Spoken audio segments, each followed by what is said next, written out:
Hello，大家好，សួស្តីពុកម៉ែបងប្អូនថ្ងៃនេះគឺយើងមកសិក្សាមេរៀនយើងបន្តទៀតបាទអញ្ចឹងមេរៀនយើងថ្ងៃនេះគឺមេរៀនទី3ដែលមានចំណងជើងថា缩短句子បាទ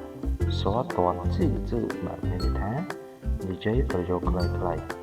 អញ្ចឹងក្នុងខាត់ពេលយូរគឺយើងចូលមេរៀនយើងតែម្ដងបាទអញ្ចឹងគឺ clear ទី1របស់យើងគឺយើងអានថា我想赚钱បាទ我想赚钱មានន័យថាខ្ញុំចង់រកលុយបាទវ៉សៀងវ៉សៀងជាប្រែថាខ្ញុំចង់ជន់ឈៀនបាទជន់ឈៀនរកលុយវ៉សៀងជន់ឈៀនខ្ញុំចង់រកលុយបាទចូលប្រយោគទី2វ៉សៀងឈូឈីអនបាទវ៉សៀងឈូឈីអនមានន័យថាខ្ញុំចង់ដើរលេងបាទវ៉សៀងបាទវ៉សៀងខ្ញុំចង់ឈូឈីបាទឈូឈីនេះមានថាចេញក្រៅអនបាទអនតែលេងឈូឈីអនយើងតែថាដើរលេងបាទចឹងចូលឃ្លាទី3យើង我想约会បាទ我想约会មានន័យថាខ្ញុំចង់ណាត់ជួប我想បាទ我想មានន័យថាខ្ញុំចង់约会约会ណាត់ជួបហើយយើងចូលឃ្លាទី4យើងទៀត我想有时间我想有时间មានន័យថា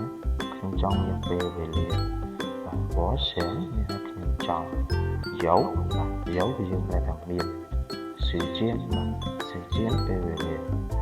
我想有时间បាទមានន័យថាខ្ញុំចង់មានពេលវេលា